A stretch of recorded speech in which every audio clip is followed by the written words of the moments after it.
আপনারা জানেন গত 29 আগস্ট গণ অধিকার পরিষদের সংগ্রামী সভাপতি নুরুল হক নূর সহ আমাদের প্রায় শতাধিক নেতাকর্মীর উপরে হামলা করা হয়।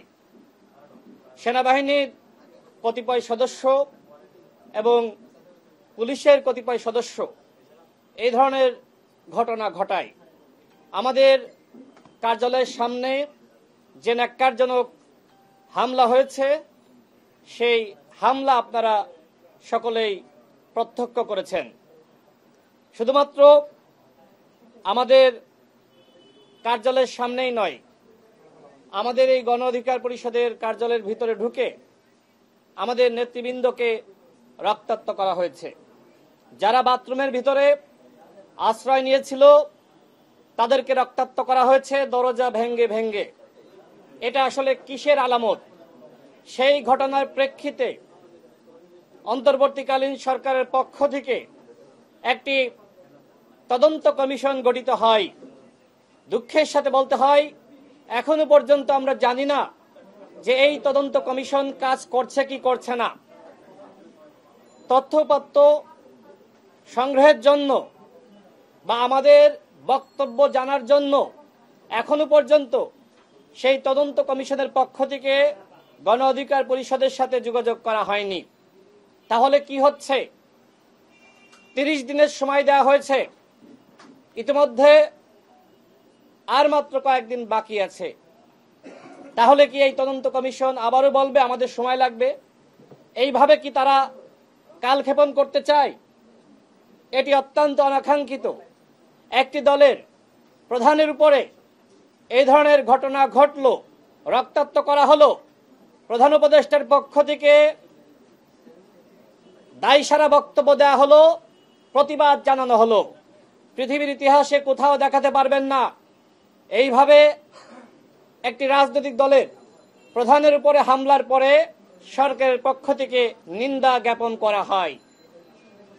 যদি সরকার এই নিন্দার পাশাপাশি সহমর্মিতা প্রকাশের পাশাপাশি যারা ঘটনার সাথে সম্পৃক্ত তাদের বিরুদ্ধে ব্যবস্থা গ্রহণ করত, তাদেরকে গ্রেপ্তার করত, তাহলে জাতিসংঘে যে ধরনের ঘটনা ঘটেছে, আওয়ামী লীগ যে সাহসটা পেয়ে গেছে, এই ধরনের ঘটনা ঘটত না। সেখানে এনসিপির সদস্য সচিব আক্তার হোসেনকে ছাত্রলীগ যুবলীগের পান্ডারা ডিম মেরে হামলা চালিয়েছে। ডাক্তার যারা একজন নেত্রী, তাকে ধর্ষণের হুমকি দিয়েছে। বিএনপির সংগ্রামী মহাসচিব মির্জা ফখরুল ইসলাম আলমগীরকে জুলাই সন্ত্রাস বলা হয়েছে এবং তার সাথে তুইতুকারি করা হয়েছে। এছাড়া যারা সেখানে উপস্থিত ছিল সবার সাথে অত্যন্ত বাজে আচরণ করেছে এই কুলাঙ্গার ছাত্রলীগ আওয়ামী লীগ। কেন এরা সাহস পাচ্ছে? এছাড়া দেখেছেন গতকাল গণ অধিকার পরিষদের সভাপতি, আমাদের শ্রমিক ইউনিটের সভাপতি আব্দুর রহমানের উপরে যে ধরনের হামলা হয়েছে এটি অত্যন্ত ন্যাক্কারজনক। আব্দুর রহমান গতকাল রাত 10টার সময় আমার সাথে এই অফিসে কথা বলে তিনি গাজীপুরের উদ্দেশ্যে রওনা দেন। রাত 12টার দিকে যখন তিনি বোটবাজারে বাস থেকে নামেন, তার সাথে বাস থেকে আরো 4 জন নামে এবং পিছনে একটি হায়েস গাড়ি ছিল। নামার সাথে সাথে এই 4 জন তাকে ধরে তার উপর আক্রমণ করে এবং তাকে বলে, তোর কত বড় সাহস? এই কথা বলা হয়। একই সাথে বলা হয়, তোর কত বড় সাহস, তোকে আজকে শেষ করে দিব।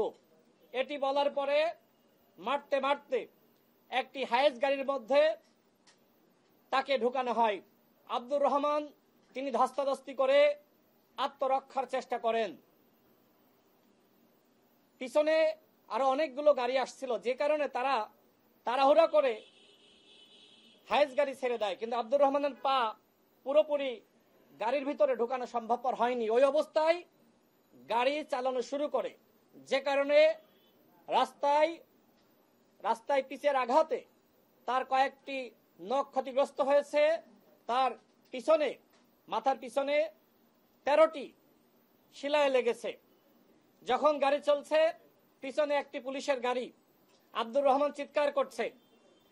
এমতো অবস্থায় পুলিশের গাড়ি যখন ওই গাড়িকে ধাওয়া করে, তারা দ্রুত বেগে গিয়ে আব্দুর রহমানকে রাস্তার পাশে ফেলিয়ে রেখে, চলন্ত অবস্থায় ফেলিয়ে রেখে সেই হায়েস গাড়ি তারা দ্রুত বেগে চলে যায়। পুলিশের গাড়ি তাদেরকে ধরতে পারেনি। কেন, কি কারণ? পুলিশের গাড়ির গতি কি এত কম? অন্তর্বর্তীকালীন সরকারের গতি স্লো, ঠিক একইভাবে এই আইন শৃঙ্খলা বাহিনীর গতি স্লো। সেই জায়গা থেকে এই সন্ত্রাসীদেরকে ভয় পেয়ে পুলিশ তারা গাড়ি স্লো চালানো শুরু করে। এই হচ্ছে রাষ্ট্রের অবস্থা। যদি নুরুল হক নূরের উপরে যে ধরনের ঘটনা ঘটলো, সেই ঘটনার বিচার হতো, যে তদন্ত কমিশন গঠিত হয়েছে তারা যদি সঠিকভাবে কাজ করত, তাহলে এইভাবে জাতিসংঘের সামনে এনসিপি নেতা আক্তার হোসেনের উপরে, নারী নেত্রী ডাক্তার জারার উপরে এবং বিএনপির মহাসচিব মির্জা ফখরুল ইসলাম আলমগীরের সাথে এই ধরনের ঘটনা ঘটানোর দুঃসাহস আওয়ামী লীগ করত না। গতকাল আব্দুর রহমানের উপরে যে হামলা হয়েছে, এটি আমরা মনে করি পরিকল্পিত, অত্যন্ত পরিকল্পিতভাবে হত্যার উদ্দেশ্যে অথবা গুম করার উদ্দেশ্যে এই ধরনের ঘটনা ঘটানো হয়েছে। কারা এই ঘটনার সাথে জড়িত? আমরা দেখেছি সেই আওয়ামী লীগের সময়ে এজেন্সির লোকেরা সাদা পোশাকে হায়েস নিয়ে এই ধরনের ঘটনা ঘটাতো। আমরা সন্দেহ পোষণ করছি যে আব্দুর রহমান, তাকে মূলত হয়তো এজেন্সির লোকেরা এবং আওয়ামী লীগের যে দুর্বৃত্তায়নের রাজনীতি, সেই আওয়ামী লীগের সন্ত্রাসীরা এজেন্সির সাথে যুক্ত হয়ে একসাথে এই ধরনের ঘটনা ঘটিয়েছে। আপনারা জানেন যে হাসিনার সময়ে এজেন্সি কিভাবে হাসিনাকে ক্ষমতায় রাখার জন্য কাজ করেছে। আমরা বারবার সরকারকে বলেছি, এনএসআই, ডিজিএফআই, এসবি সহ সরকারের যতগুলো গোয়েন্দা সংস্থা রয়েছে, এই গোয়েন্দা সংস্থা অতীতে সবসময় হাসিনার পক্ষে কাজ করেছে। সুতরাং এই গোয়েন্দা সংস্থার যদি আপনারা সংস্কার না করেন, তাহলে এই গোয়েন্দা সংস্থার মধ্যে যে সকল আওয়ামী এজেন্টরা রয়েছে, তারা এমন ধরনের ঘটনা ঘটাবে, আওয়ামী লীগের সাথে যুক্ত হয়ে আপনারা কিন্তু ক্ষমতায় থাকতে পারবেন না। সরকার আমাদের কথা শোনে নাই। এই যে পাহাড়ে দেখেন অশান্তি শুরু হয়েছে, পাহাড়ে একজন কিশোরীকে গণধর্ষণের ঘটনাকে কেন্দ্র করে সেখানে স্থানীয়দের মধ্যে বিরোধ, বাজারে অগ্নিসংযোগ এবং এরপরে বাড়িঘর পুড়িয়ে দেওয়া, নানান ধরনের চক্রান্ত চলছে। 3 জন এখনো পর্যন্ত আমরা শুনলাম মারা গেছে। এই যে একটা ঘটনাকে কেন্দ্র করে, পুঁজি করে আওয়ামী লীগ পাহাড়ে অশান্তি লাগানোর চক্রান্ত করছে। সেখানে আমরা দেখলাম যে সেনাবাহিনীর সদস্যদের উপরে হামলা করা হয়েছে। দেখেন, অতীতে কিন্তু আমরা সব সময় সেনাবাহিনীর পক্ষে অবস্থান নিয়েছি, আমরা পুলিশের পক্ষে অবস্থান নিয়েছি। এখনো বলছি যে সেনাবাহিনী আমাদের স্বাধীনতা, সার্বভৌমত্বের প্রতীক। কিন্তু সেনাবাহিনীর মধ্যে যে সকল ঘাপটি মেরে থাকা ফ্যাসিবাদের পক্ষের শক্তি, পুলিশের মধ্যে ঘাপটি মেরে থাকা ফ্যাসিবাদের পক্ষের শক্তি, যারা নুরুল হক নূরকে আক্রান্ত করলো, তাদেরকে কেন বিচারের আওতায় আনা হলো না? আমরা তো পুরো এই বাহিনীদ্বয়কে আমরা দোষারোপ করছি না। এই বাহিনীর মধ্যে আমার নিজের আত্মীয় রয়েছে, নুরুল হক নূরের আত্মীয় রয়েছে, আমার পাশে হাসান আল মামুনের আত্মীয় রয়েছে, এখানে যারা আছি তাদের আত্মীয় স্বজন বাহিনীতে রয়েছে। এই বাহিনী তো আমাদের বাহিনী। সুতরাং এই বাহিনীকে কারা আজকে কলুষিত করার চক্রান্ত করছে, চেষ্টা করছে, সেটি আমাদের খতিয়ে দেখা দরকার। পাহাড়ে সেনাবাহিনীর উপরে হামলা হয়েছে, আমরা সেই হামলার নিন্দা জানাই। কিন্তু আমাদের উপরে যে ধরনের আক্রমণ করা হয়েছে, সেনাবাহিনীর পক্ষ থেকে উল্টো আমরা দেখলাম সেই হামলার পক্ষে অবস্থান করা হয়েছে। What is this? এগুলো কি? এই রাষ্ট্রে আমাদের বসবাস করতে হবে না? আমরা কি রাষ্ট্রে অস্থিরতা চাই? আমরা তো শৃঙ্খলা চাই। আমরা সবসময় বলেছি গণ অধিকার পরিষদ সরকারকে সহযোগিতা করতে চাই, কিন্তু এই সহযোগিতাকে দুর্বলতা মনে করে সরকার আওয়ামী লীগের পুনর্বাসন করেছে। আমরা বারবার বলেছি এই সচিবালয় আওয়ামী লীগ, পুলিশে আওয়ামী লীগ, বিজিবিতে আওয়ামী লীগ, র্যাবে আওয়ামী লীগ, প্রত্যেকটা বাহিনীতে আওয়ামী লীগ, সেক্টরে আওয়ামী লীগ, দপ্তরে আওয়ামী লীগ, তাদেরকে বিতাড়িত করেন, নির্মূল করেন। আমাদের কথা শোনা হয়নি। যে কারণে আজকে পাহাড়ে অশান্তি, নুরুল হক নূর হাসপাতালে এবং আমাদের আব্দুর রহমান তাকে অপহরণ করার চেষ্টা করা হয়েছে, তিনি হাসপাতালে। আক্তার হোসেনকে আক্রান্ত করা হয়েছে, বিএনপির মহাসচিবকে আক্রান্ত করা হয়েছে। আজকে জুলাই যোদ্ধারা এইভাবে এই রাষ্ট্রে অনিরাপদ। আর সুখে আছে কারা? এই যে আমাদের উপদেষ্টারা, তারা 104 জন নিয়ে জাতিসংঘে আমোদ ফুর্তি করার জন্য গিয়েছে। আর এই দেশে আমরা তো নিরাপদে আমরা ঘুমাতে পারছি না। আওয়ামী লীগের সময় যেভাবে আমাদেরকে ঘুমহারা থাকতে হয়েছে, পালিয়ে বেড়াতে হয়েছে, এখন তো দেখছি সেই অবস্থা আবারও সৃষ্টি হচ্ছে। এই জন্য কি গণ অভ্যুত্থান হয়েছিল? এই জন্য কি গণ অধিকার পরিষদ এবং আমাদের অঙ্গ সংগঠনের 11 জন শহীদ হয়েছে? এই জন্য কি 23 সালের 28 অক্টোবর আব্দুর রহমান গুলিবিদ্ধ হয়? এই জন্য কি শাকিলুজ্জামান গুম হয়েছিল? এই জন্য কি জাহেরের উপর আক্রমণ হয়েছে? এই জন্য কি আমরা জেল খেটেছি? এই হলো পরিবর্তন। অন্তর্বর্তীকালীন সরকার টোটালি ব্যর্থ হয়েছে। এই ফ্যাসিবাদকে নির্মূলে তারা সম্পূর্ণভাবে ব্যর্থ হয়েছে। বরং আমরা দেখছি যে উপদেষ্টারা, তাদের আত্মীয় স্বজনরা ওই আওয়ামী লীগের লুটেরা মাফিয়াদের সম্পদ পাহারা দিচ্ছে, মালিকানা নিচ্ছে। দেখেন নাই নসরুল হামিদ বিপুর সম্পদ কারা পাহারা দিচ্ছে? আমরা ওই সময় বলেছিলাম, যাদেরকে বিএনপি জামাত তকমা দিয়ে 16 বছর বঞ্চিত করা হয়েছে, তাদেরকে প্রশাসনে আপনারা পুনর্বাসিত করেন। সেই সময় সরকারের পক্ষ থেকে বলা হলো, যদি তাদেরকে পুনর্বাসিত করি তাহলে ওই বিএনপি জামাতের কথা তারা শুনবে, আমাদের কথা শুনবে না। বরং আওয়ামী লীগের যারা রয়েছে তাদেরকে আমরা ভয় দেখিয়ে কাজ করাতে পারবো।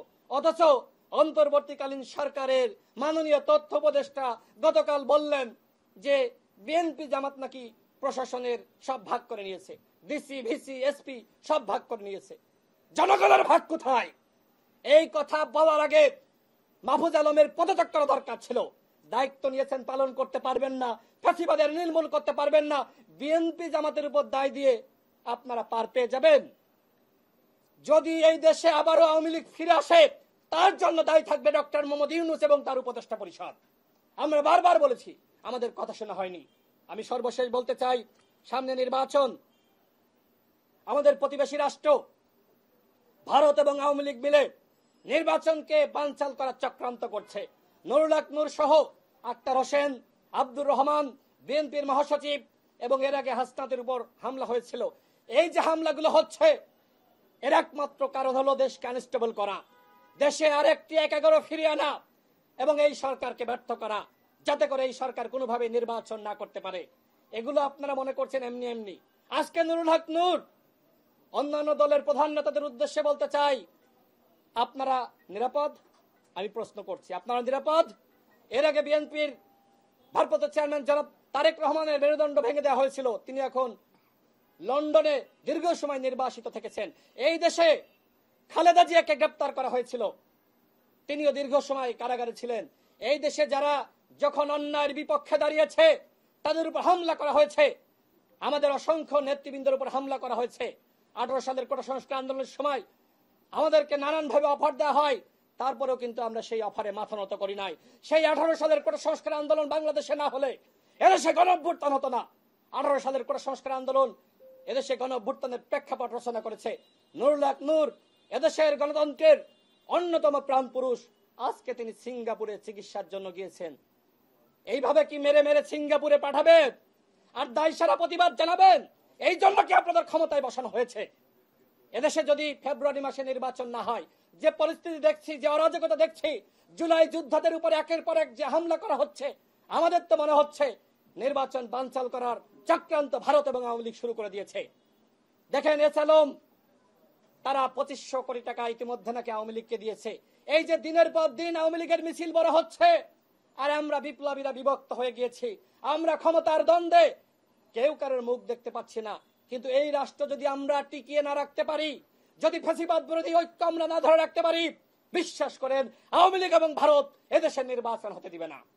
সুতরাং এই যে ঘটনাগুলো ঘটেছে, আব্দুর রহমানের উপর আক্রমণ করা হয়েছে, নুরুল হক নূরকে সিঙ্গাপুরে পাঠানো হয়েছে, হামলা করে আমাদের ছাত্রনেতা সম্রাট নাজমুলদেরকে রক্তাক্ত করা হয়েছে। এখনো পর্যন্ত শতাধিক নেতাকর্মী তারা কিন্তু বিছানায়।